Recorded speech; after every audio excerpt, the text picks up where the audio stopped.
Então vamos lá, irmãos. Nós estamos aí, parte 8 da aula 14. É isso, né, Paty? Não, ela tem a parte. Tem a aula 14, que é aconselhamento prático, resolução de conflitos. Aí tem a parte 1, 2, 3, 4, 5, 6. Deve estar na 8, se não me engano. Pelo menos foi o que eu vi na última playlist aí. E aí nós tratamos então desse assunto, tentando, irmãos, aplicar aqui na resolução de conflitos a ideia do aconselhamento para todas as áreas. Aqui está englobado aconselhamento conjugal, né, conflitos conjugais, relacionamento pais e filhos, conflitos, relacionamento social, interpessoal, trabalhista, ou seja, todos os conflitos aí possíveis.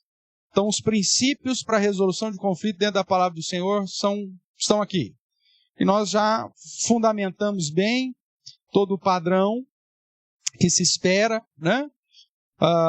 Que no nosso caso, e sem isso, é impossível uma resolução de conflito, que é ter a norma, a palavra de Deus como a base da nossa fé, da nossa prática.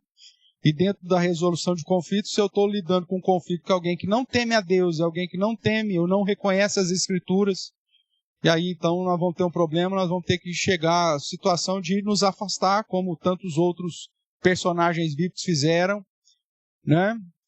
Simplesmente se apartar e não ter o que fazer, né? Evitar o homem faccioso, herético, depois de admoestá-lo, primeira e segunda vez, ou simplesmente mudar os caminhos, porque a base não é a mesma, né?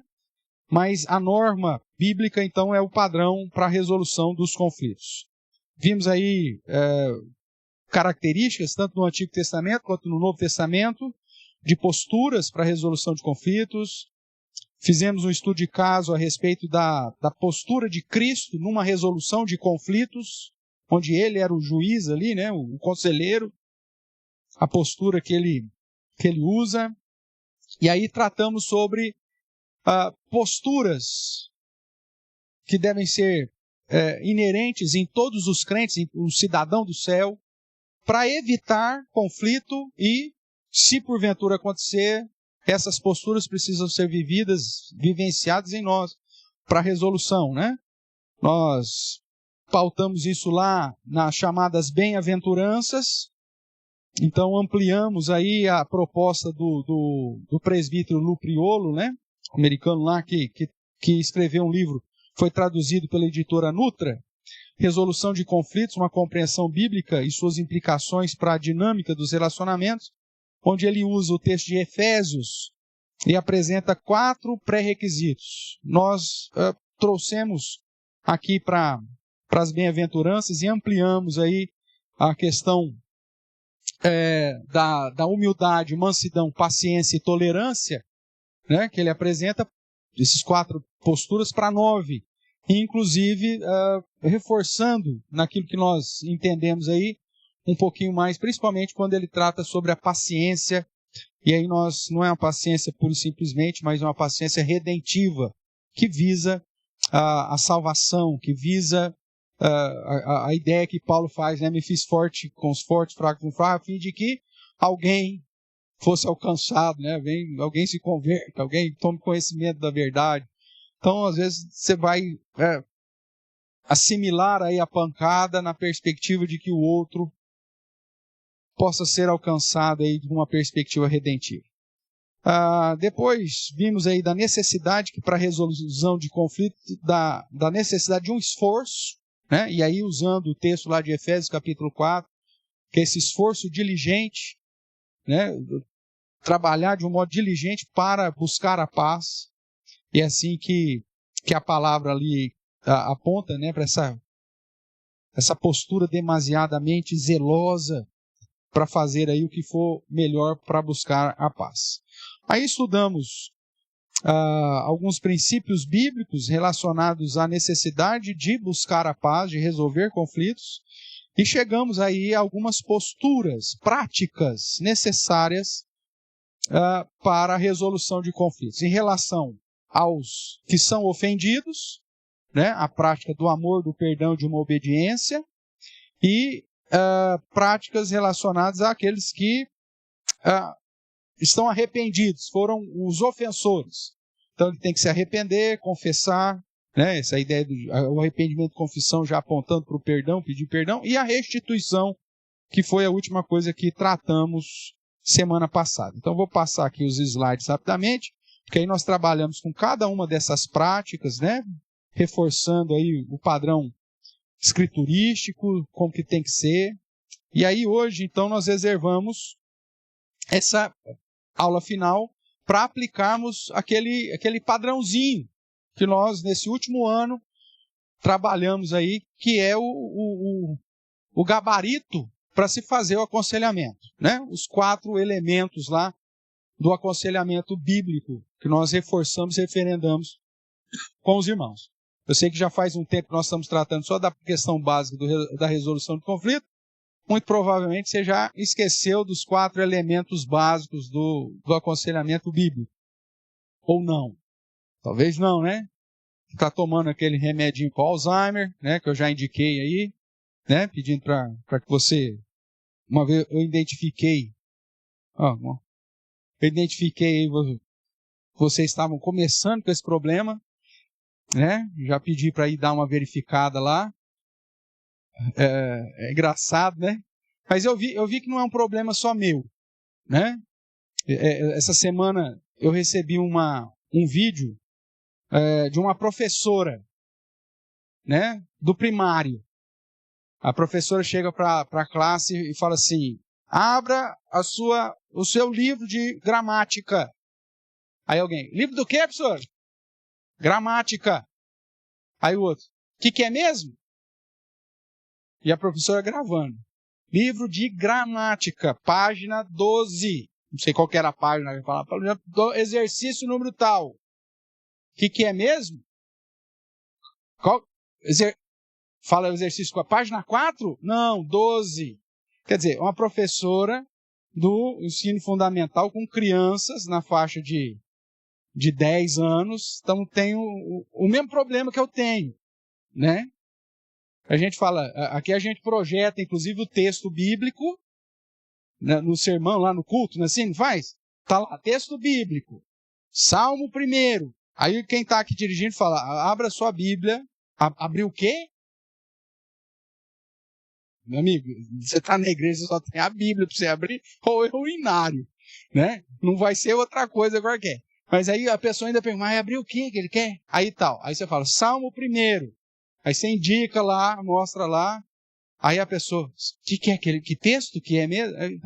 Então eu fiquei mais calmo, irmãos. Vi que o problema não é só comigo. Que eu achei que era um problema pessoal comigo. Mas não, eu vi que é um problema aí quase que universal. Tá?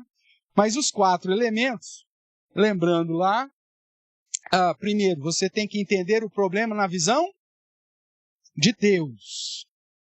Principalmente quando você está tratando de aconselhamento, o elemento A tem uma visão do problema, o elemento B tem outra visão do problema.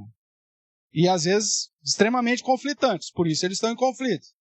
Você não tem que olhar a visão do A nem a visão do B. Você tem que fazer os dois enxergar a visão bíblica, a visão de Deus. Entender o problema na visão de Deus. O segundo elemento que você vai fazer é o seguinte: acabar com os dois, falar: não tem solução para vocês. É isso que você vai falar? Não. Qual que é o segundo elemento do aconselhamento bíblico? Produzir esperança. Mostrar que todos nós estamos nessa luta miserável contra o pecado. Somos depravados mesmo, a luta não é fácil. E que o Senhor nos promete, em vários momentos, na sua palavra, elementos suficientes para nos auxiliar. Ou a pedir perdão, ou a perdoar, ou a mudar de vida, ou a mudar de cosmovisão. Ou seja, o Espírito Santo agindo em nós. Então você vai promover a esperança. O terceiro elemento do aconselhamento bíblico é apontar o quê? Para falar: é assim mesmo, já temos esperança, fica do jeito que você está. É isso? Não. Prática da mudança. É uma mudança permanente, né? E aqui entra a confrontação. Porque uma mudança que troca A por B, simplesmente, né, é ludibriação. Nós precisamos aqui dentro dessa mudança a ideia do despojar, do revestir e do renovar. Né? Então, essa é a ideia. Então, conhecer, despir, revestir e renovar. Então, a mudança ou permanente passa por esse processo. E aí, já que se está nessa situação de despojar e revestir, o renovar passa então para o quarto elemento, que é a prática. Você definir estratégias práticas, né, para que a mudança ocorra, para que a mudança se asfixie, né, que ela se fixe em relação aí ao seu novo modo de agir, de pensar, de falar e de caminhar com Deus. Tudo bem? Então, relembrados aí os 4 elementos, vamos lá. Primeiro elemento, irmãos, para resolução de problemas, para tratar com vícios, para a questão do egoísmo, dos pecados velados, todos aqueles processos que nós já estudamos, é sempre procurar entender no ponto de vista de Deus. No ponto de vista de Deus, nós somos responsáveis por nossas obras, né? Palavras, pensamentos e ações, o PPA, palavras, pensamentos e ações. E pesa sobre nós, então, a responsabilidade da reconciliação. Nós vimos aqui vários textos dizendo que, se o seu teu irmão, se você vem adorar e lembra que o seu teu irmão tem alguma coisa contra você, deixa a sua oferta, vai lá, se reconcilia com ele. Outro texto, se o teu irmão pecou contra ti, vai até ele, arguí-lo. Se ele se arrependeu, ganhaste o irmão. Então, são vários textos bíblicos que apontam para a nossa responsabilidade de reconciliação. Seja eu o ofensor ou seja eu o ofendido. Não tem essa, mas ele que ofendeu, então eu vou ficar esperando aqui. Não. A Bíblia manda isso aí. Mesmo que você foi ofendido. Vai lá razoar, resolve o problema com ele. Se você for ofensor, a Bíblia diz, então resolve o seu problema antes que ele te leve para a justiça, antes que ele te leve para o meirinho, e você seja preso e você vai ter que pagar tudo que você está devendo para ele. Lembra desse texto que nós estudamos aqui? Então veja, se eu sou o ofensor ou se eu sou o ofendido, o padrão bíblico é minha responsabilidade buscar a resolução do conflito. Mas ele é muito difícil. Você é muito difícil. Eu sou muito difícil. Todos nós somos muito difíceis. A postura bíblica é indicar que a minha responsabilidade é buscar a reconciliação. Então, os conflitos causados por práticas pecaminosas precisam ser tratados e resolvidos segundo o padrão estabelecido pelo próprio Deus, mediante a norma, ou seja, mediante a sua palavra. Não é o que você acha, não é o que eu acho, não é o que o terceiro acha. É o que a Bíblia acha. É o padrão bíblico. Pastor, mas o meu caso é um caso excepcional. A Bíblia ela tem princípios que se aplicam a todas as questões e tem particularidades. Por isso que nós já estudamos aqui, algum tempo atrás, sobre ética cristã e tratamos da visão do absolutismo hierárquico, né, como uma das visões de aplicação da ética bíblica, onde o próprio Deus estabelece critérios hierárquicos. Amar a Deus acima de todas as coisas, amar ao próximo como a mim mesmo. Já aponta para o fato de que existe uma hierarquia. Tem o primeiro mandamento e o segundo mandamento. Jesus pergunta para Jesus, quais são os mandamentos, né, os maiores mandamentos? São 2, ele fala. Esse é um, esse é o outro. Então, você tem já uma hierarquia pressuposta pela palavra do Senhor. Então, mesmo nos problemas com particularidades, existe um mecanismo de preceitos e princípios bíblicos para se aplicar a cada contexto, a cada situação, inclusive um padrão hierárquico ético para a resolução do problema. Ok? A palavra de Deus ela é suficiente para isso. Então, o conflito interpessoal, como a gente sabe, ele gera separação, o conflito interpessoal, ele adoece e ele impede uma verdadeira comunhão com Deus. Esses dois textos nós já estudamos. O primeiro que diz que Deus manda você deixar a sua oferta, reconciliar primeiro com o seu irmão, para depois voltar a apresentar. Ou seja, o problema com o seu irmão impede o seu relacionamento com Deus. O problema horizontal gera um conflito e um obstáculo vertical. Né? E o segundo texto, 1 Pedro, onde ele fala, olha, haja corretamente com a sua esposa para que não se interrompam as vossas orações. Se eu não estou bem com o meu cônjuge, obviamente que eu não vou ter uma comunhão também perfeita com o meu Deus. Afinal de contas, ele que me deu o meu cônjuge, ele diz que eu sou um com ele, com o meu cônjuge. Então, se eu não estou bem comigo mesmo, que é assim que a visão bíblica aponta, como que eu posso me aproximar, me achegar de Deus? Então veja que essa questão do conflito gera separação não só com as pessoas, mas até um impedimento de uma comunhão verdadeira com o próprio Deus. Então, essa é a verdade de Deus. A pessoa chega, mas eu não vou resolver. A verdade de Deus é essa. Entendendo o problema na visão de Deus, é que seja você o ofendido, ou seja você o ofensor, se você é crente, pesa sobre você a responsabilidade de resolver, de buscar reconciliação. Mas a outra parte não quer. Aí é outro que quer. Mas da sua parte, no quanto a depender de você, tem de paz com todos os homens.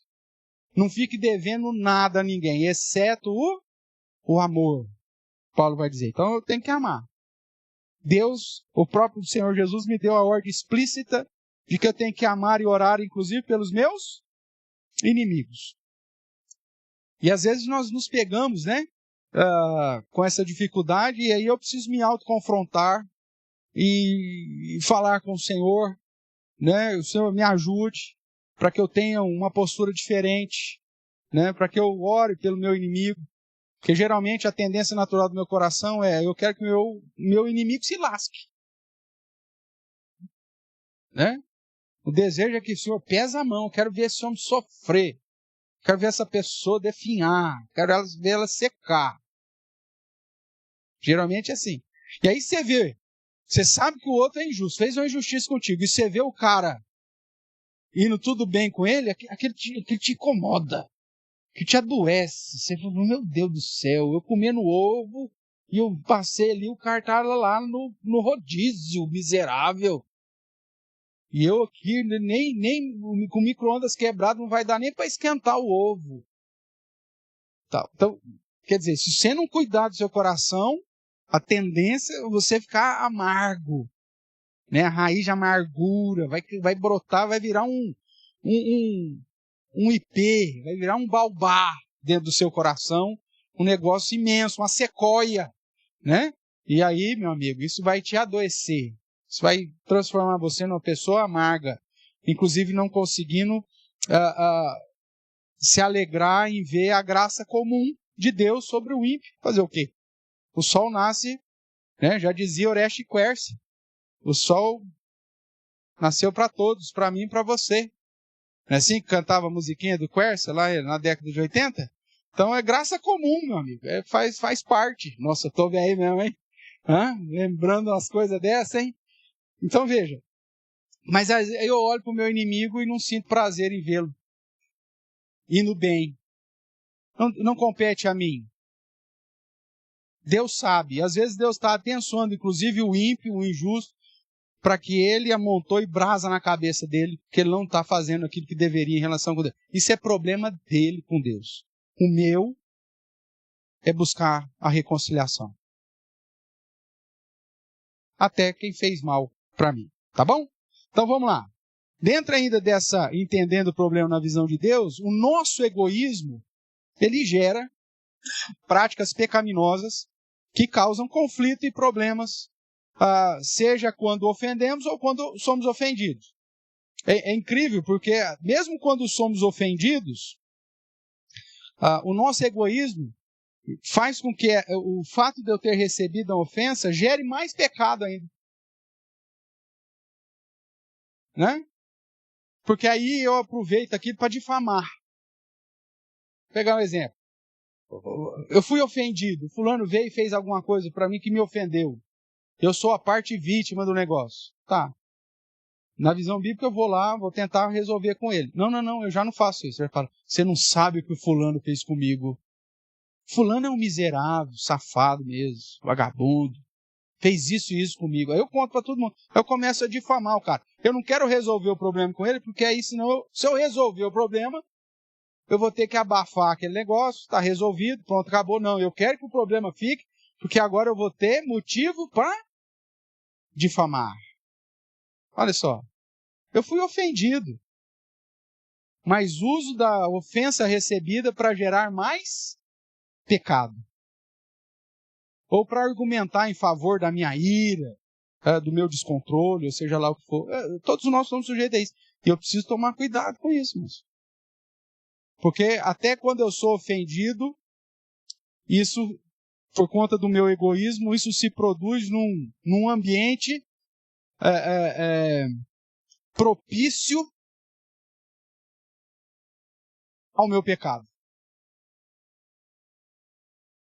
E aí ele fala, não, mas eu só pequei porque eu fui ofendido primeiro. Mas é pecado do mesmo jeito.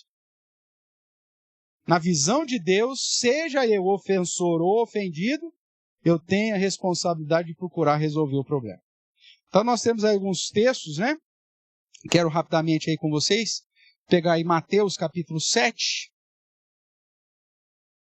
verso 12.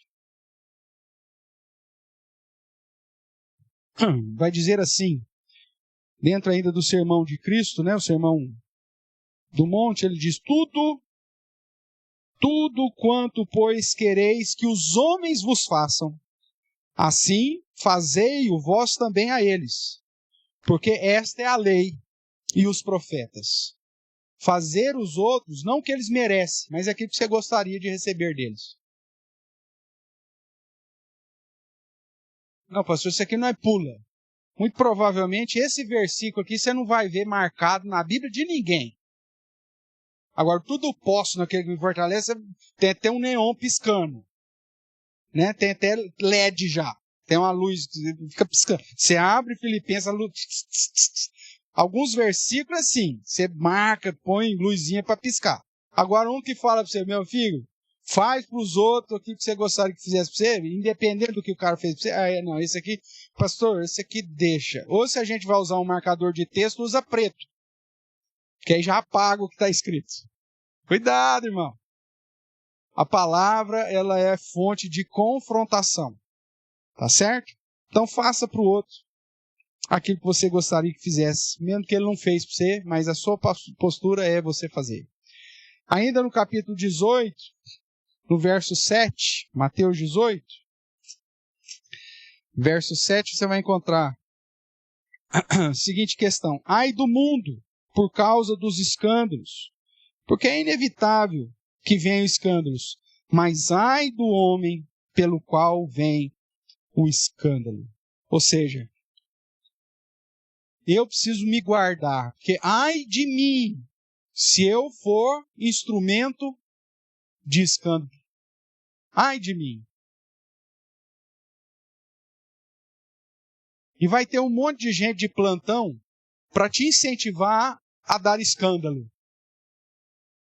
Não é assim que a gente faz, principalmente com as crianças, né? As crianças quando mal criadas. Aí fala, que escândalo é esse? Olha, pegou meu brinquedo. Faz, joga, bate a cabeça na parede, faz o maior escândalo. Não é assim?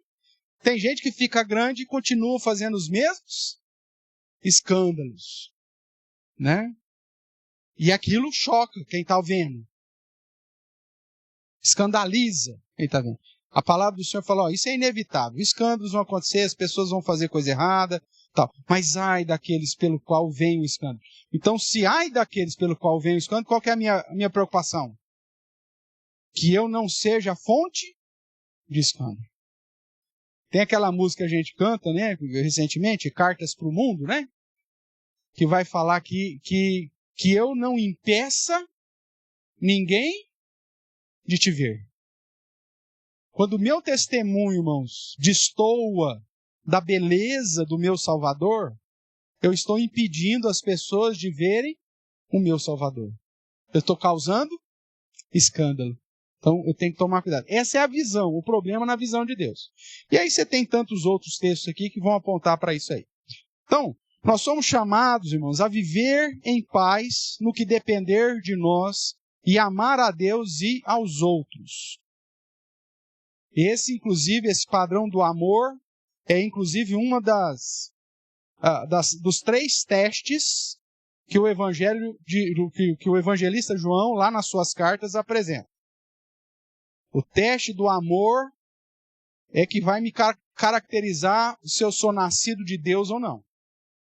Então, não cabe na boca de alguém que já entendeu que foi salvo pela graça, e não cabe na boca desse alguém que louva a Deus dizer, fulano eu não perdoo. Não tem jeito.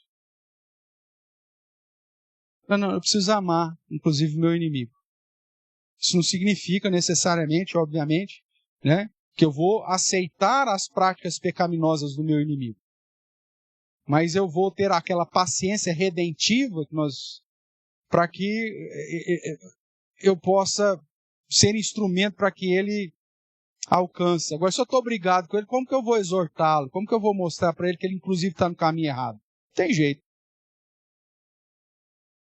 A minha falta de paciência redentiva é um instrumento para confirmar a condenação do outro. Eu não posso fazer isso. A Bíblia me chama a atenção para ser instrumento de reconciliação, ministro da reconciliação, como embaixador de Cristo. Porque Deus exorta as outras pessoas através da minha vida, vai dizer o texto lá de Paulo. Por isso eu tenho que chegar para todo mundo e dizer, arrependei-vos. Se converta a Deus. Se o cara não deve ouvir, é problema dele.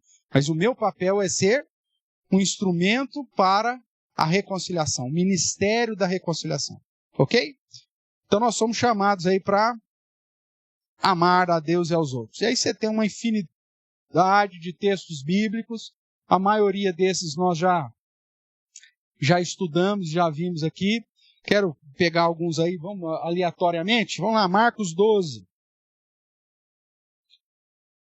Marcos capítulo 12, verso 28, que é o grande mandamento. Verso 30. Amarás, pois, o Senhor teu Deus de todo o teu coração, de toda a tua alma, de todo o entendimento e de toda a tua força. É ampliado aqui, inclusive, né? E o segundo é, amarás o teu próximo como a ti mesmo. Não há outro mandamento maior que esses. Vamos lá, vamos pegar aí Colossenses.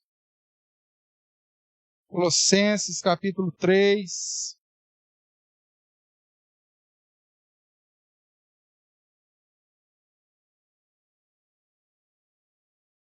Colossenses 3,13.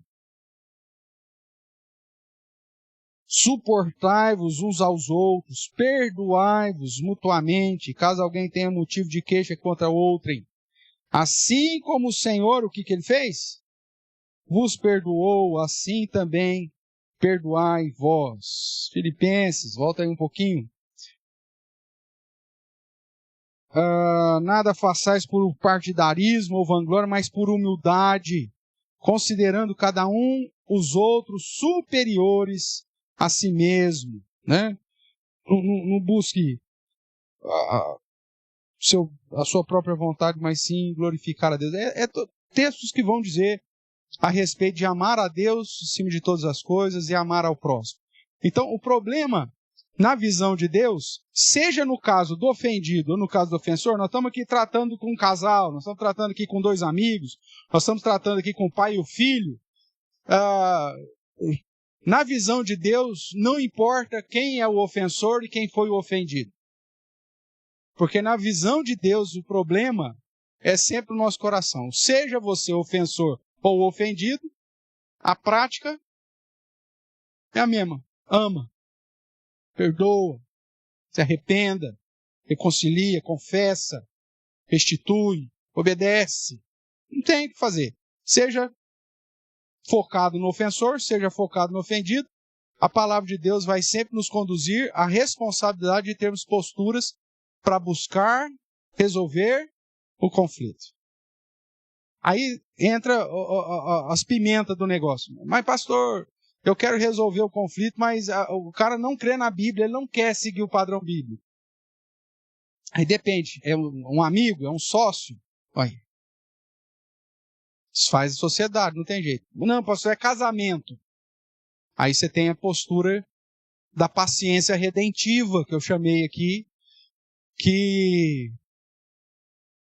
a palavra de Deus vai chamar a atenção lá de Paulo, né? Através de Paulo, quando diz, não separe. Você é crente, a parte crente do negócio, então não separe. Ou como diz Pedro, né?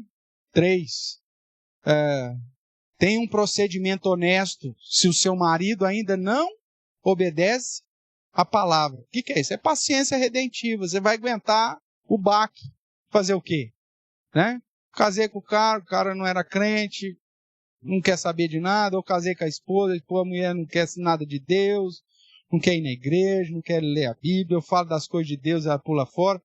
Eu vou fazer a minha parte, vou orar para santificar o relacionamento com uma paciência redentiva daquela que, como Sara fez com Abraão, sendo-lhe submissa, chamando-lhe de Senhor.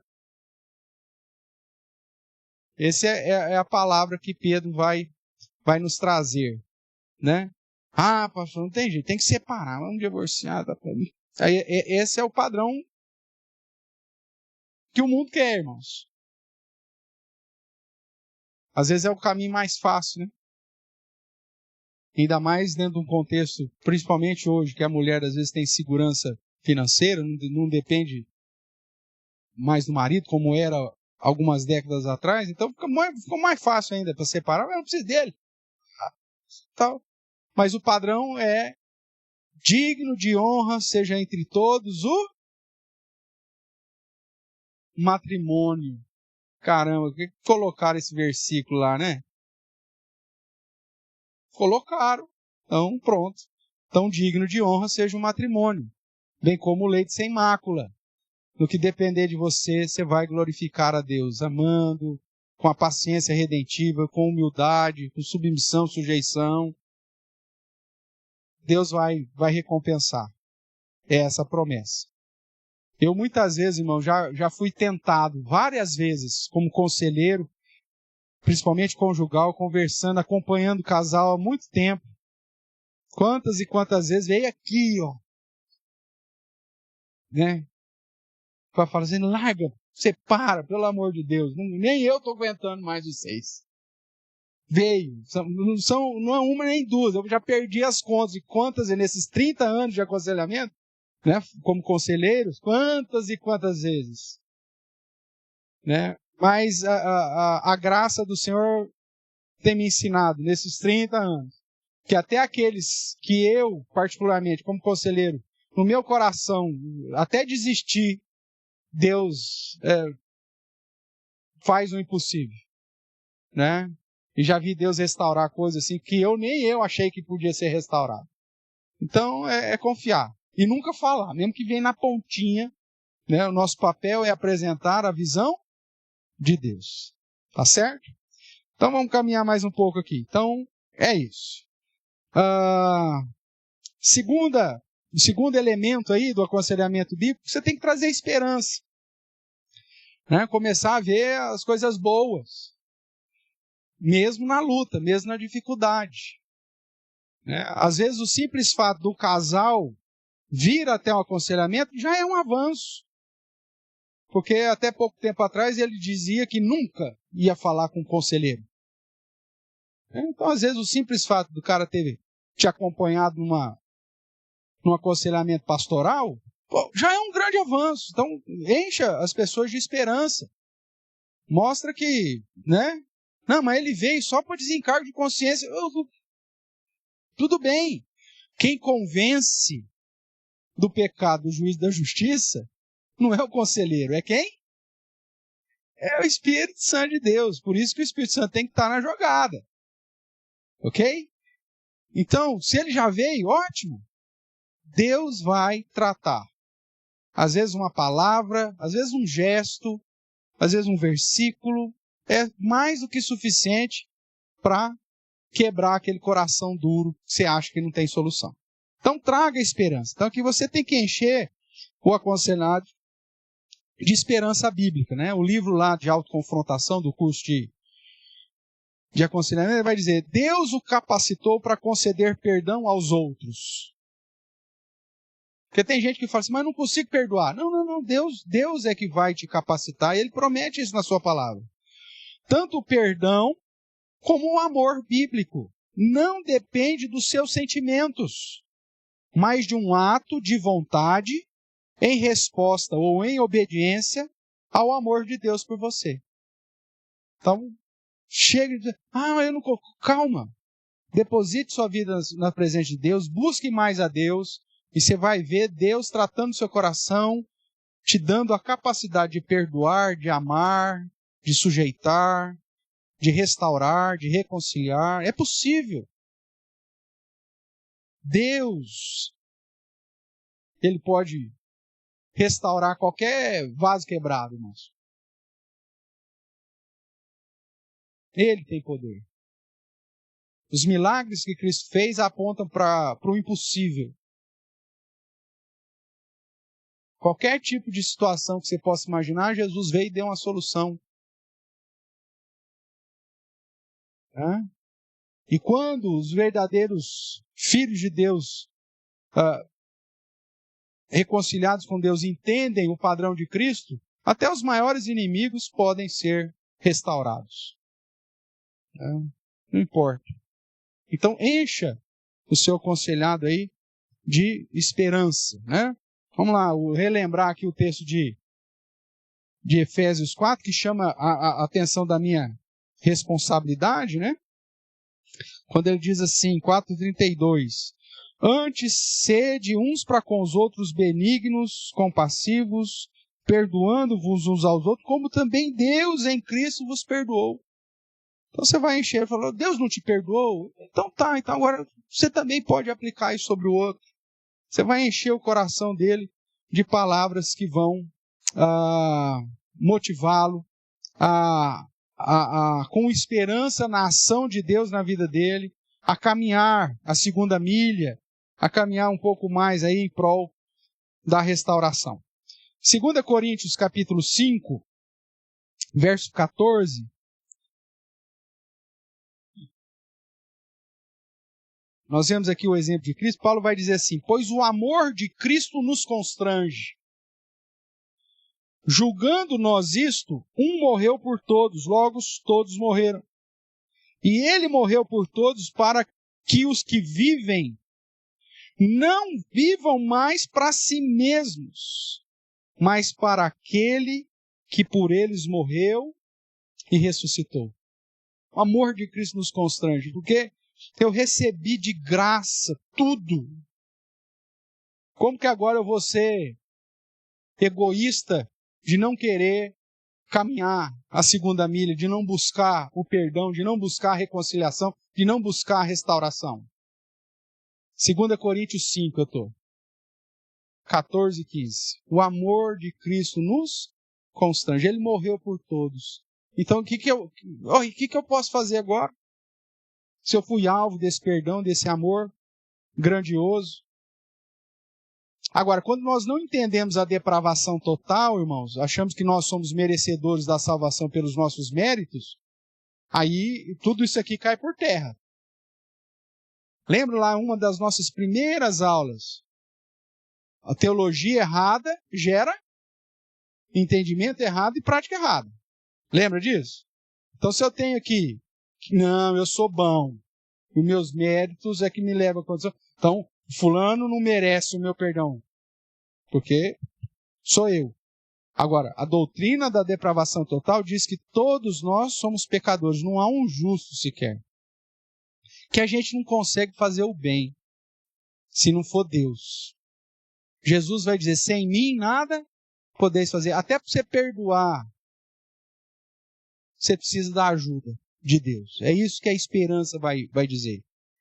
Agora, o amor dele nos constrange. Ele falou, ele fez isso por nós, então significa que agora você pode, em resposta ao amor que você recebeu dele, amar. Quando você era inimigo, ele te amou. Você não tinha nada para oferecer para ele, ele te amou. É o versículo, para mim, é o versículo mais lindo da Bíblia, né? Se alguém perguntar, pastor, qual que é o versículo mais lindo? Tem isso?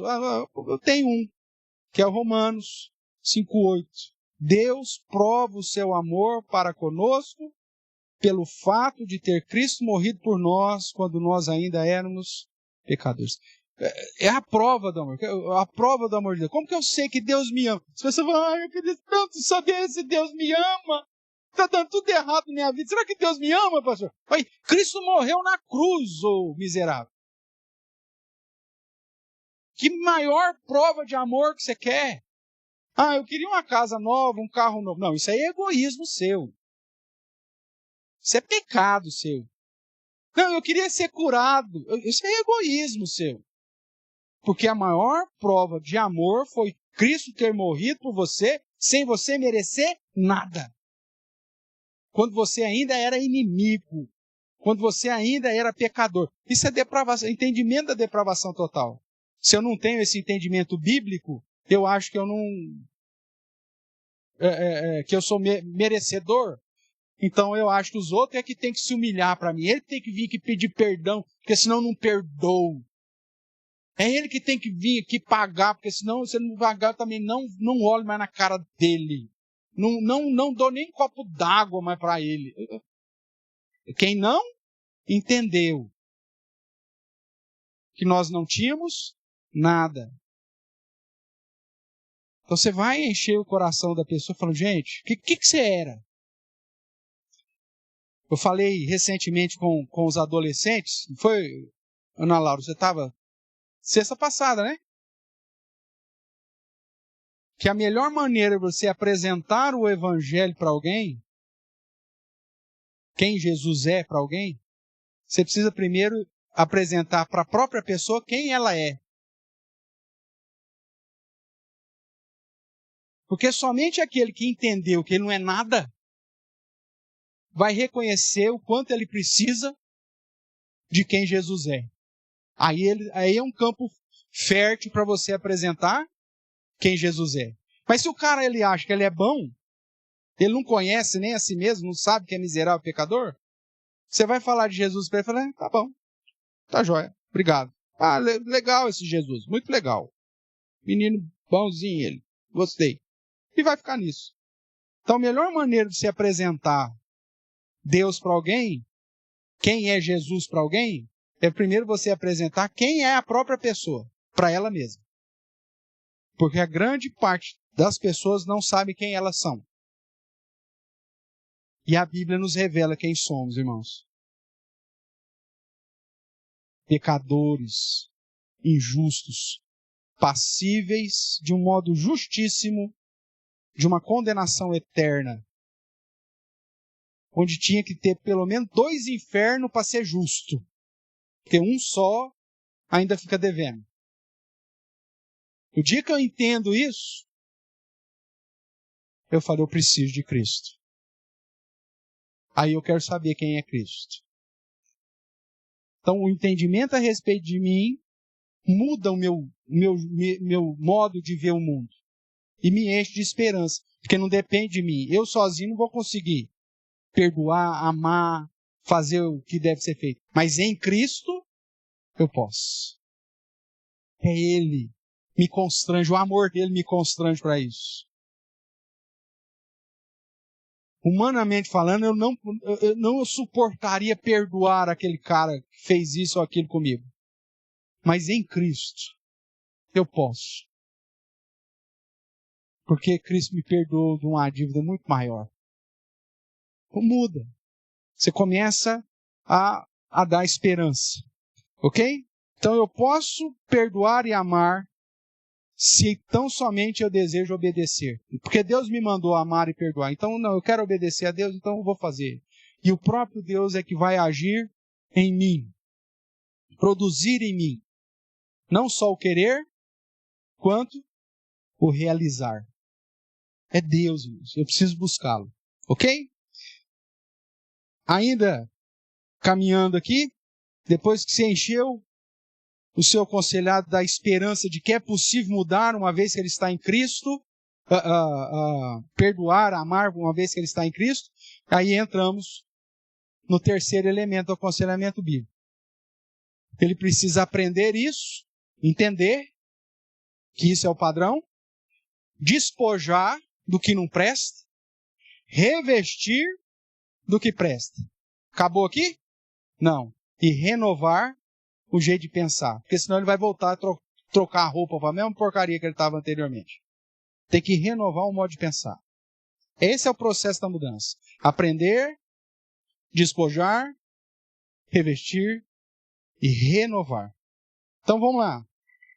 O livro lá de autoconfrontação vai dizer: todo crente em Cristo é responsável por fazer a sua parte em busca de estabelecer e manter relacionamentos harmoniosos. É minha responsabilidade isso. Conforme o exemplo do próprio Senhor Jesus Cristo.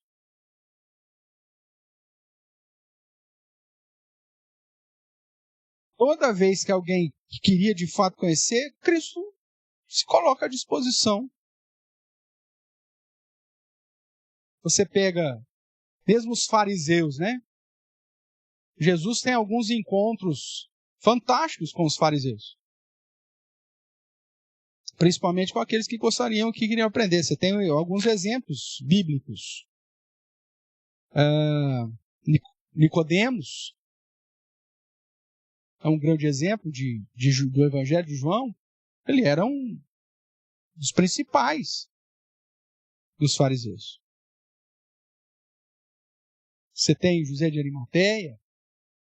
E o texto sagrado diz que muitos fariseus creram em Cristo. Alguns, obviamente, amando mais a vaidade humana, né? O reconhecimento humano, negaram, é verdade. Mas outros permaneceram. Então, Jesus, no que dependeu dele, ele veio trazer reconciliação. Esse é o objetivo da primeira vida dele. Veio buscar e salvar o que estava perdido. Então, vamos lá. Então, vários princípios podem nos ajudar aqui na mudança. Né? Nesse aprender, despojar, revestir e renovar. Mantenha isso em mente, tá? Então, alguns princípios para nos ajudar aí na mudança. Primeira coisa, vida de testemunho e obediência. Eu não posso ser causa de escândalo, então eu preciso me policiar. Eu preciso viver em testemunho, eu preciso viver em obediência. Vários textos desses aqui nós já estudamos, já lemos. Você tem depois o material, eu quero incentivar talvez você a estudar, porque senão a gente não consegue terminar hoje, tá? Outro princípio aí para ajudar. Revestir de gentileza.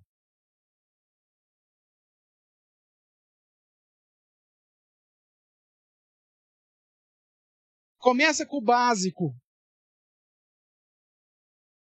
Bom dia.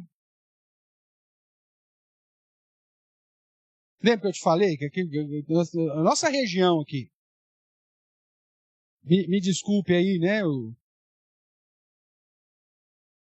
Os da terminação mi, e o sobrenome, a italianada, mas não é só os italianos, né? Eu descendente de espanhol, descendente de português.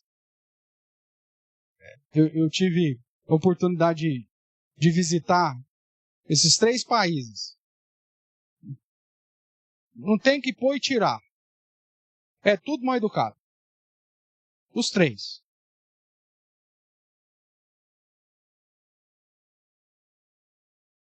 E ainda mais se ele sabe que você é brasileiro do terceiro mundo, o cara pisa na sua cabeça.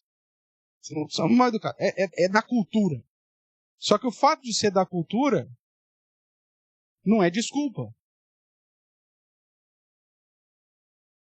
Porque o evangelho, ele muda, ele é transcultural, ele muda a cultura. Tal. Então, você vê que muitas vezes nós trouxemos isso para o nosso dia a dia. Lembra que eu te falei? Você chega na padaria, na loja, não sei o quê, o funcionário foi treinado a te falar bom dia. Aí ele fala para você, bom dia, aí você fala 2 pães. Eu quero ver aquela roupa ali, ó. A pessoa, bom dia, posso te ajudar? Quero ver aquela roupa ali, ó. Nós não estamos acostumados, irmãos. Isso é uma característica feia da cultura. Então, revista-se de gentileza. Comece com o básico, né? Aquelas palavrinhas mágicas que você ensina para criança. Bom dia, muito obrigado, por favor, com licença. Palavrinhas básicas. Tem um curso lá que a gente dá de educação de filhos, né? Que eu apresento lá 5 palavrinhas, eu não vou lembrar de cabeça. Mas basicamente é isso. Então começa a fazer isso no seu dia a dia. Tem marido, tem cônjuge, né? O marido e a esposa se levanta, tá certo? Dormiu junto. Mas não é porque não dormiu junto que não precisa você ser gentil. Bom dia. Não, pastor, mas ela tem um barro miserável. Você falar bom dia pra ela, deixa ela ir pro banho. Não, meu amigo, calma com isso, cara. Você já viu coisa mais fedida desse mundo? Bom dia. Bom dia. O dia que você acordou mais cedo, tá sem sono, faz a gentileza. Um ovinho mexido, corta uma mão, tirinha. Não, aquele bronco, não merece. Você não está fazendo porque ele merece. Você está fazendo porque você é crente. Você quer glorificar ao Senhor que te salvou. Então comece a se revestir dessas coisinhas básicas. Você vai ver que isso vai começar a mudar, renovar a sua mente. E eu sei do que eu estou falando, porque eu sei o quanto bronco eu sou. E o quanto eu me policio. Né? Ainda mais da praticidade. Você chega num lugar, você vê uma coisa que me irrita, gente lerda. Não sei quanto a você, mas para mim é um trem. A pessoa, ela tem que entender o seguinte, que você está chegando no comércio dela, e às vezes você está corrido, é para você ser atendido logo. Ela vai ficar lá até às 6 da tarde. Mas você não tem que ficar com ela até às 6 da tarde. Né? É um teste, para mim é um teste. Chego lá, por favor, 5 pães.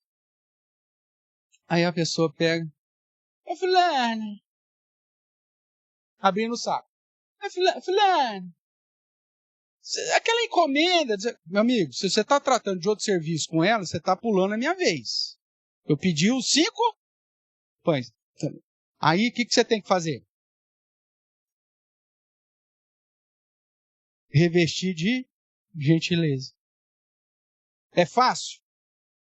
Se você for como eu, que tem gerizo de lentidão, tá, você fala assim, por favor, querida, eu tô com um pouco de pressa. Se você demorar um pouco mais, meu horário do café vai acabar. Desculpa. Ela, mas falou com jeitinho. Se você chegar na patada, ela vai pegar aquele pão que caiu no... É aquele. E que ela deu uma cuspidinha em cima. Você pode ter certeza, porque gentileza gera gentileza. Não é assim que diz aí o povão? Da onde que tirou isso? É lógico, é de um padrão bíblico. O amor gera amor, irmãos. Prática do bem gera prática do bem. Então começa com as pequenas coisinhas. Tá? O que mais? Tenha um entendimento de que você é tutor. O que é tutor? Vamos lá. Por que eu pus isso aqui? Quem exerce tutoria sobre alguém, quem é tutor sobre alguém, está fazendo o quê? Está cuidando, está ensinando. Um exemplo, nós temos os nossos 2 aspirantes aqui na igreja. Eu sou o tutor deles. Qual que é o meu papel? Eu ligo para esse cara, como que você está? Você está lendo a Bíblia? Compra esse livro, lê. Você tem que fazer essa atividade para mim. Eu dou exercício para eles fazer. Coloco eles para fazer atividades práticas. O que eu estou fazendo? Eu estou treinando esse cara. A Bíblia vai dizer o seguinte, você ou nós, cristãos, que não somos mais débil na fé, o que nós precisamos fazer com o débil na fé? Enfiar no espeto e pôr fogo? Não. Acolhei o débil na fé. Não é isso que Paulo vai dizer? O que é acolher o débil na fé? Ser tutor dele. É isso que muitas vezes eu falo, né? Com alguns que têm um espírito mais zelote, que os caras não têm a paciência do discipulado, a paciência de ser tutor. Para evitar conflito, você tem que ter um entendimento que você é tutor. Você pega lá o exemplo, Filipenses 4:9, pega lá esse texto aqui só para servir de ilustração. O que Paulo vai falar lá? Eu falo, gente, não estou aguentando mais vocês, se virem. É isso que Paulo vai falar lá? Não, Paulo vai chegar lá, se me falha o que é a memória, a sequência. Tudo que vistes em mim, tudo que ouvistes, qual que é a sequência aí? Me ajuda, quem que tá vendo? Repete comigo bem alto, todo mundo em coro. Porque aprendestes, recebestes, ouvistes e vistes em mim. Joga no lixo. E isso praticai. Isso é entendimento de ser tutor. Você vai ensinar, você vai mostrar, você vai falar. Que aprendestes, ouvistes, vistes. Ou seja, se você é crente, o peso maior está do seu lado do que com o descrente. Então é você,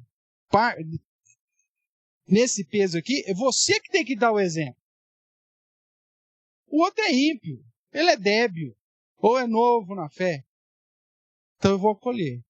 Então dentro dessa mudança, eu preciso volto lá naquela questão da paciência redentiva, né?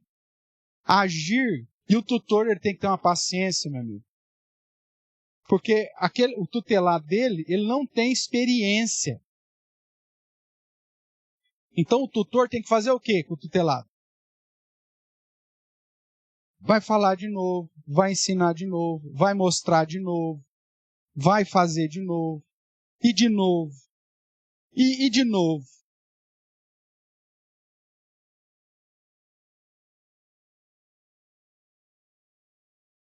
É ter a postura de um instrutor de carro. Eu não me vejo nesse trabalho.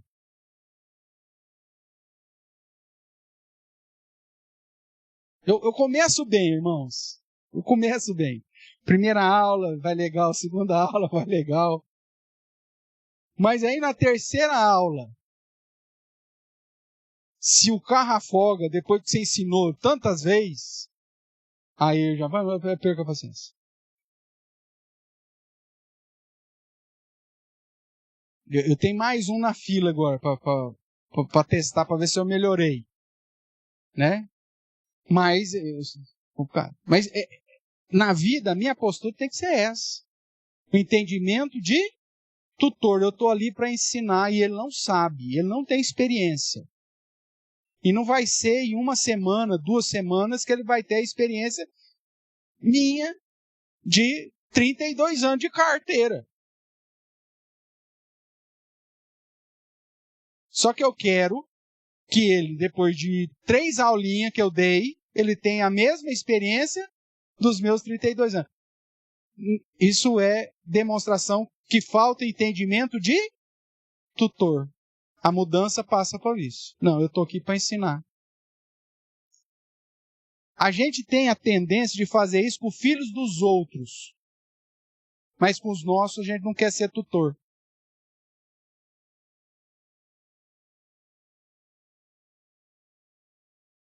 Meu avô fez isso com meu pai fez isso comigo, eu fiz isso com os meus filhos. Só que vem o vizinho para me ajudar a trabalhar, eu trato ele como tutor. Pega lá a chave Phillips, meu amigo. Aí o cara vai lá, só tem Tramontina aqui. Aconteceu já isso lá, Luciano? O cara pega a marca achando que você pediu filtro, achando que era a marca. Só tem Tramontina, Tem, qual outra marca que tem de ferramenta? Tem Gedota. Falou, meu amigo, aí, se é o nosso filho, você fala, seu burro! A gente não tem o entendimento de tutor. Mas como é o vizinho, é o filho do vizinho, que vai pedir para você treinar ele, você fala, não, meu amigo, não estamos falando da marca, é que inventaram, foi patenteado com esse nome, existe a marca, filho, você tem razão. Pode ser muito esperto, porque você sabe que tem uma marca chamada filho. Mas está referindo-se a esse tipo de chave aqui, ó. Pronto. Agora com os filhos a gente não tem essa paciência. Porque nos falta entendimento de tutor. Para gerar mudança eu preciso me policiar quanto a isso. O que mais? Aquilo que Paulo falou, né? Filipenses 4:9. Hein? Aprendestes, ouvistes, vistes, tarará, praticai. Você vai ensinar, você vai mostrar, você vai falar, você vai fazer para que a pessoa aprenda. Você vai acolher. Essa é uma prática de mudança. Outra questão, atitude de servo. Mesmo esses dois, não considere o outro superior a si mesmo. Considere você inferior. Isso é atitude de servo. Para não gerar conflito, o que está acontecendo? Às vezes está acontecendo lá uma confusão em casa porque alguém pegou. Foram assistir um filme, trouxeram refrigerante para a sala e derrubaram a pipoca. Aí estão lá, não, você que limpa, não, eu que limpo. Você quer, eu limpo. O dia que você não quer ter confusão nenhuma, você vai lá e faz o quê? Atitude de servo. Você vai lá, pronto, ó, resolvido, pode ficar em paz aí, já catei. Atitude de servo. Pronto. Você virou menos gente porque você fez isso? Não. E resolveu um conflito. Resolveu um problema. Atitude de servo. Considerar os outros superiores a si mesmo. O que mais? Haja com abnegação. O que é abnegação? Para facilitar, um jeito bem simples, abrir mão das coisas. Abnegar, eu vou abrir mão. Vou dar o braço a torcer. Você não precisa ganhar todas. O que adianta ganhar todas e continuar dormindo no sofá, não é verdade, Carol? Então, irmão, tem hora que é bom perder. Pelo menos você dorme junto. Resolver conflito. Não precisa ganhar. O que mais? Não julgue de modo parcial.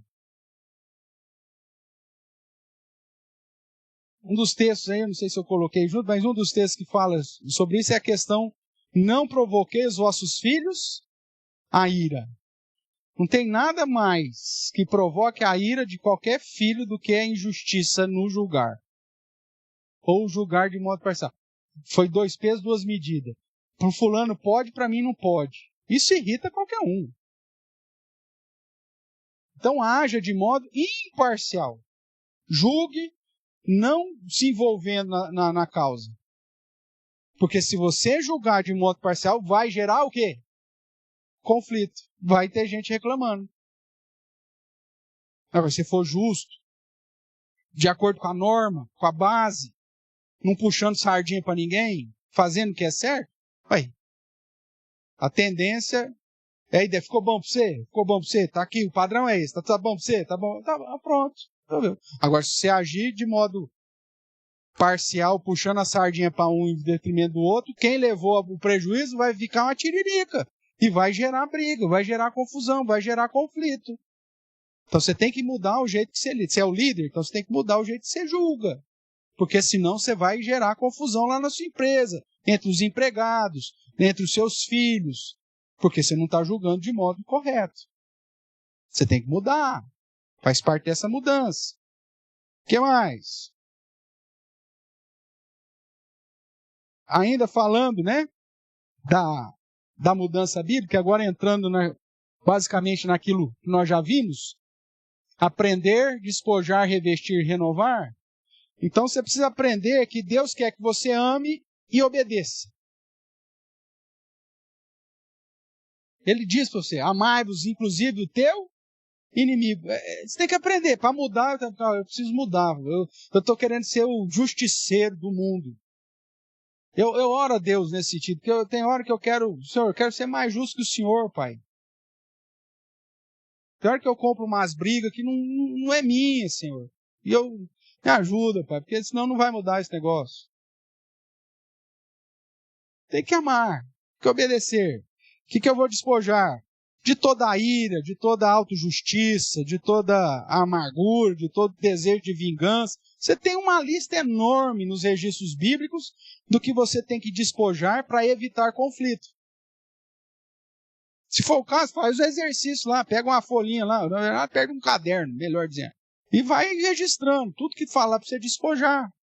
Alguns você vai pôr 2, 3 asterísticos. Isso aqui é o que me pega. Faz parte da autoconfrontação. A mudança, ela exige um processo, irmãos, uma estratégia. E conhecer o pecado, o nome e o sobrenome dele, ajuda muito. Como eu já tenho falado aqui várias vezes para os irmãos. Agora, Senhor, perdoe os meus pecados. Tá, quais pecados? Porque enquanto você não nomear o seu pecado, dar um nome e sobrenome dele, você não vai lutar definitivamente contra ele. Quando eu não conheço o meu inimigo, não tem como vencê-lo. Então eu preciso saber qual que é o meu pecado. E nomeá-lo, chegar para Deus. O Senhor sabe que eu tenho dificuldade, me ajude, Pai. Busque elementos, converse, estude. Use estratégia correta para se despojar disso. Evite situações que você sabe que vai te conduzir aquilo. Eu até brinquei com vocês aqui. Põe uma tagzinha no seu carro. Lembra que eu brinquei? Uma coisa, você ir na estrada, parar no pedágio, velho. Com um atendente só. Você chega na praça de pedágio, tem lá 10 cabines lá. Aí, tudo fechado. Tudo no X. Aí, uma só. Com a funcionária que nunca ganhou a funcionária do mês. Você imagina por que ela nunca ganhou de funcionário do mês. Tá lá. Aí aquilo me irritava. Acabava com a minha viagem. Pus uma tag. E agora vai ser obrigado, né? Todo mundo vai ter que pôr, né? Ufa. Mas eu já pus. Acabou. Clarissa brinca, nossas viagens agora são bem melhores. Não são melhores? Ah, aí sempre tem. Aí é outras coisas. Mas já vai eliminando. Já vai eliminando. É um pepino a menos. Encha o seu coração de esperança. Já teve uma melhora. E é assim que a gente vai crescendo. Então despoje. Você vai ter que ter um jeito. Você vai pensar estratégia para fazer o que tem que ser feito. Revestir. A Bíblia manda você se encher de fé, de esperança, de obediência, de gentileza, de amor, de perdão, de virtudes.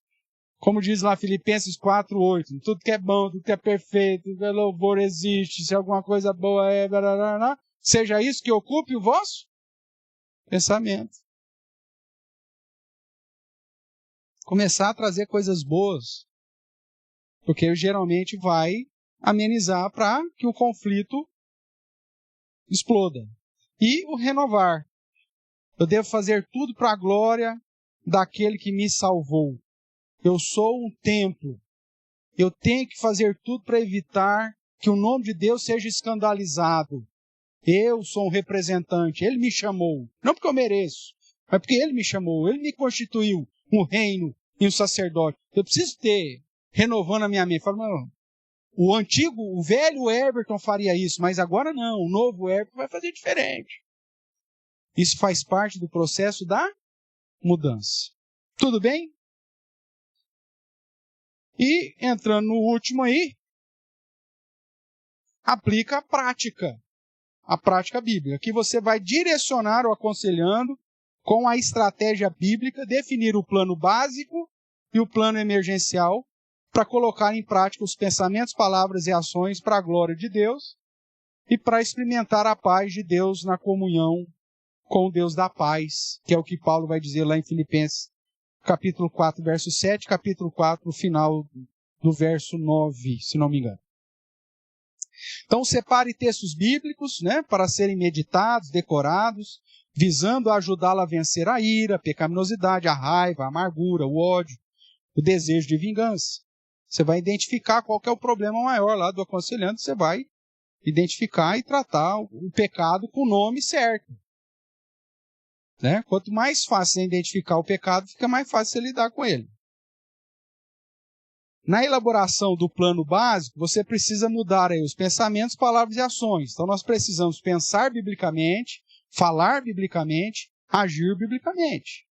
Então amar, perdoar, obedecer, aprender, confessar, restituir, tem que fazer parte do meu vocabulário.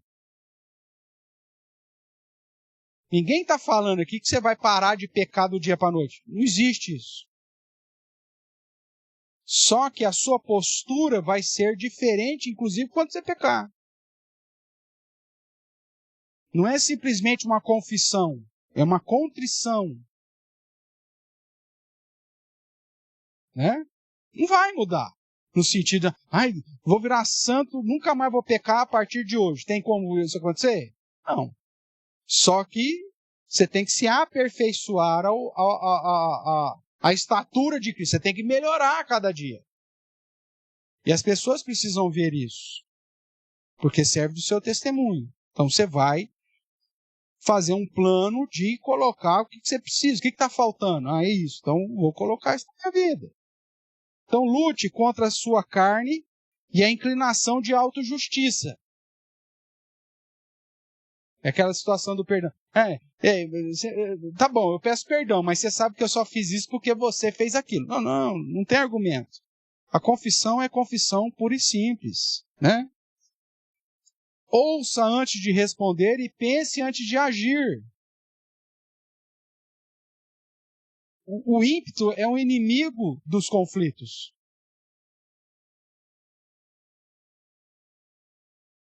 Tem hora, irmãos, tem que sair de perto mesmo, não tem outra coisa a fazer. Tem hora que você fala, tudo bem, vou tomar banho, tudo bem, vou passear com o cachorro. Porque aí você vai refletir, vai pensar, porque o ímpeto gera conflito. E palavra lançada, vai dizer o texto, né? É igual flecha, não volta. Faz o estrago. E mesmo depois fala, me desculpa, não era o que eu ia falar, mas já falou. E às vezes não é nem a palavra, às vezes é só a expressão informal. Que a palavra é a expressão formal. Mas às vezes a fala informal, só aquela cara, não precisa falar mais nada. Só a cara que você fez já disse tudo. Né? Porque tem gente que explode e fala, mas tem gente que não explode, mas faz uma cara, assim, pelo amor de Deus. Ou a atitude, faz uma atitude que serve da mesma forma. Nós já estudamos isso, né? Recentemente. Que é a ira e a amargura. Uma é para fora, outra é para dentro. Mas é filho do mesmo pecado. Então, cuidado. Lembre-se que você foi chamado para testemunhar, servir e glorificar. Então, seus pensamentos, palavras e ações devem glorificar a Deus e edificar pessoas. Esse é o padrão. Glorificar a Deus e edificar pessoas. O que eu vou falar, o que eu vou fazer, o gesto que eu vou fazer, a fisionomia que eu vou... vai edificar? Então, não faço. Porque senão vai gerar conflito. Eu não preciso ter palavras para brigar, irmãos. Se a atitude escolhida não for uma atitude que edifica, dependendo do relacionamento, dói mais do que as palavras. Dependendo daquilo que você está acostumado.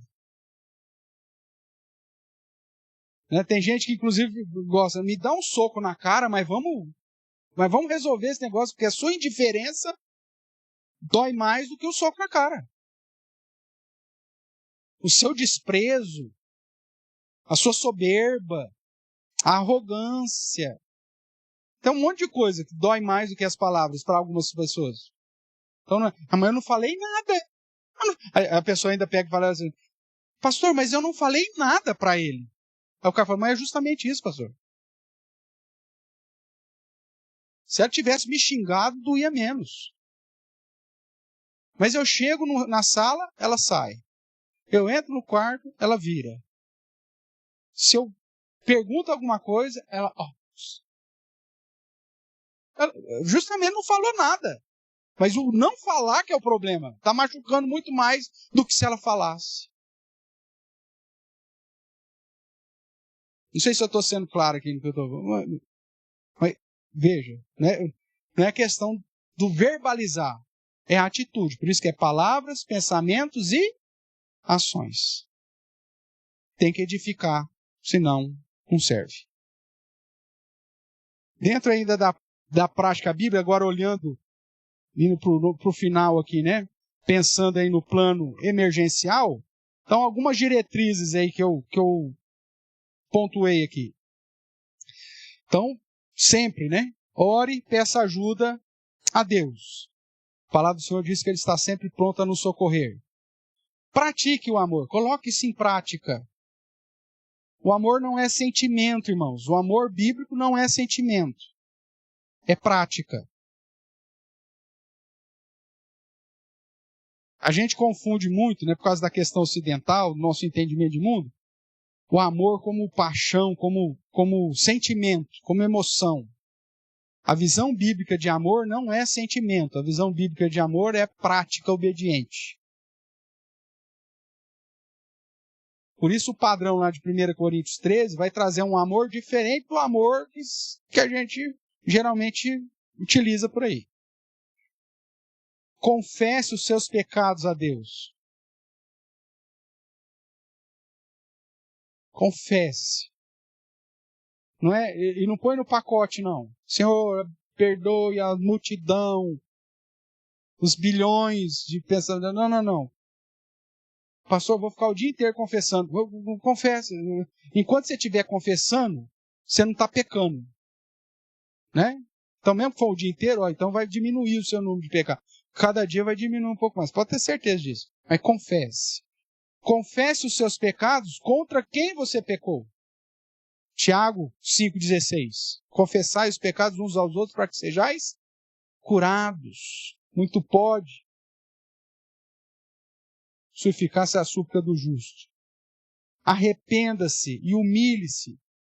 Toda vez que você pecou, humilhe-se. A Bíblia diz, transforma o vosso riso em choro,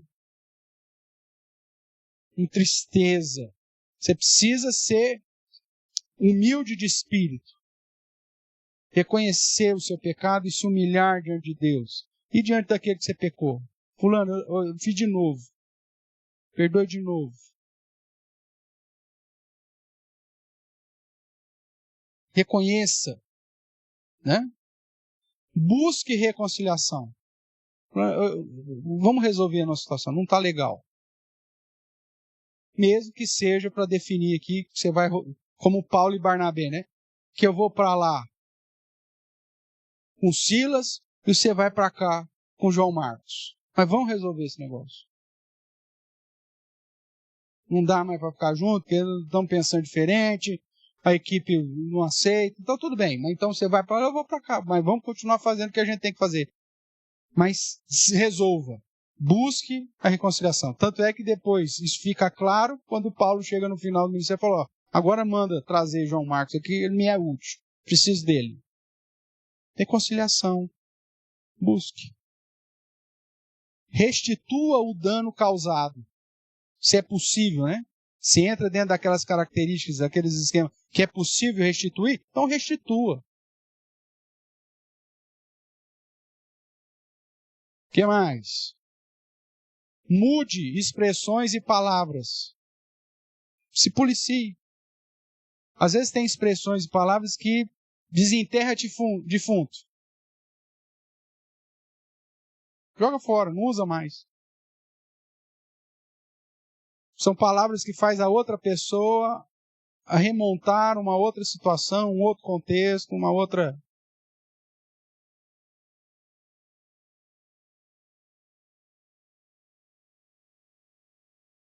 Vai gerar conflito. Eu tenho uma situação dessa aqui, né, de expressões. Geralmente, quando a gente tem no relacionamento conjugal, a gente tem algum modo de tratamento específico, né? Bem, amor, chuchu, manga rosa, sei lá eu. Você tem lá uma expressão de tal. E eu tenho um conhecido, parente, na verdade, que ele está no segundo relacionamento. E ele, para facilitar a vida dele, já sabe, né? Chama a segunda do jeito que ele chamava a primeira. Isso foi bom por um tempo. Até a segunda descobrir que ele chamava a primeira do mesmo jeito. Só dava confusão. Ele falou, cara, o que eu faço? Mude a expressão, cara. Dá algo exclusivo para ela. Nunca mais use isso. Era vida. Nunca mais chama ela de vida. Chama de morte, se for o caso. Mas nunca mais chama ela de vida. Usa outro nome. Usa outra expressão. Porque toda vez que ele chamar ela de vida, o que vai acontecer? Ela vai lembrar, ela vai chatear. E mesmo que ela suporte naquele momento ali, uma hora ou outra, o conflito vai surgir. Então mude. Muda a palavra. Não vou usar mais isso. Vou inventar. Inventa. Doe mais do que geralmente você recebe. A grande maioria dos conflitos, em especial o conflito conjugal, é reclamação que só uma parte está fazendo. Pense. Todas as vezes que tem uma briga é porque alguém está reclamando que está fazendo mais que o outro. Consegue visualizar situações assim ou não? Sempre. Ah, sou eu que faço isso, sou eu que não sei o que, sou eu que faço. Então tá, meu amigo. Comece a fazer mais do que você faz. Porque às vezes aquilo que você está fazendo, por mais que seja muito, não é essencial. Ah, mas eu estou trabalhando 3 serviços para trazer as coisas para dentro de casa. Às vezes ter menos coisas dentro de casa é melhor do que você está trabalhando em 3 serviços. O fazer mais é estar mais presente às vezes.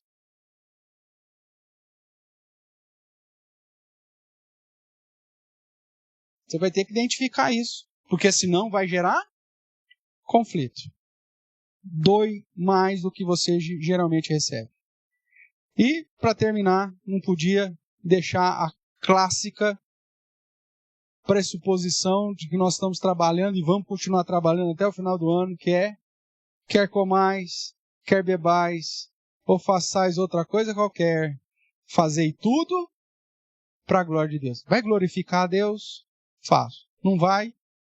Não faço. Seja em palavras, seja em pensamento, seja em ação. Você cria, junto com o seu aconselhado, então, posturas para ele. Ah, o que você vai fazer? Compra lá um adesivo lá. 1 Coríntios 10, 31. Cola no painel do carro. Você vai encucar. Você tem que fazer tudo para a glória de Deus, inclusive dirigir. De repente você vai ver o cara comprando uma tag você vai ver o cara andando mais a pé. Mas pelo menos ele está lutando para mudar e diminuir conflitos. Essa é a postura que a Bíblia quer que a gente tenha. Concluindo, lembre-se que o aconselhamento bíblico é um instrumento poderoso, determinado pela própria palavra de Deus, pelas Sagradas Escrituras, para mútua cooperação. Nós precisamos instruir-nos e aconselharmos mutuamente, vai dizer o texto bíblico.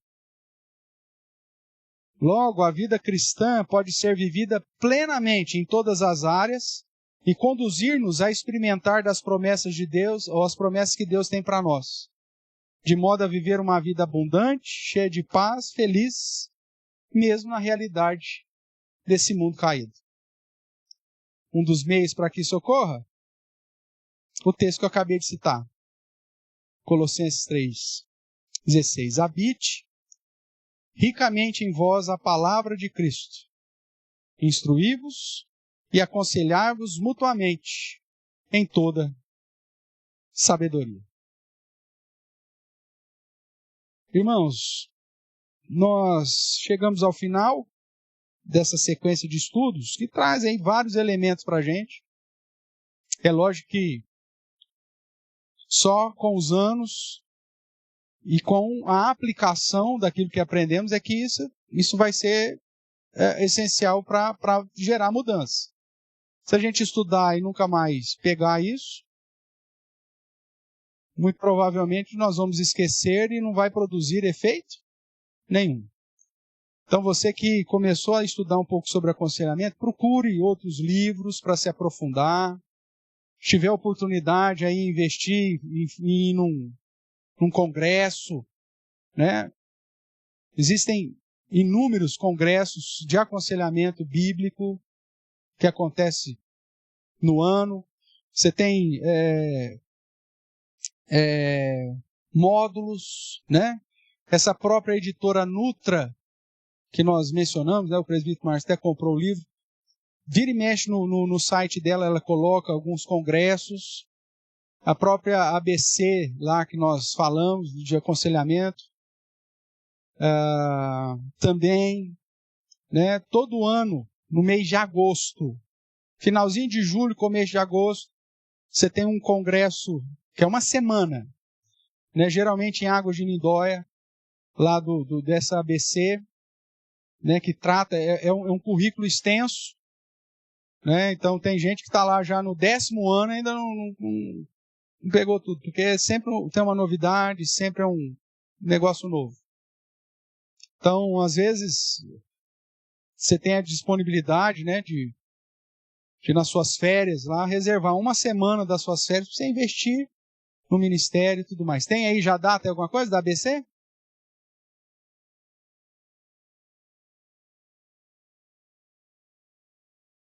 E geralmente isso é da ABC?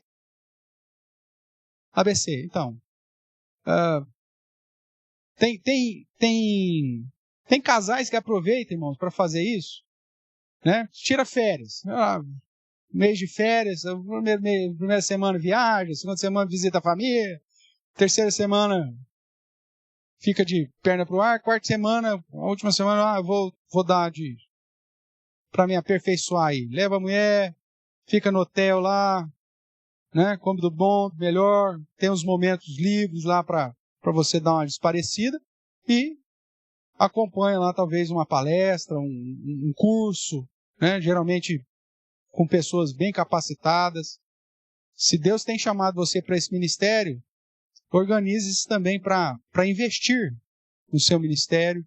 E essa é uma das oportunidades que acaba surgindo. Geralmente é sempre no finalzinho de julho, começo de agosto.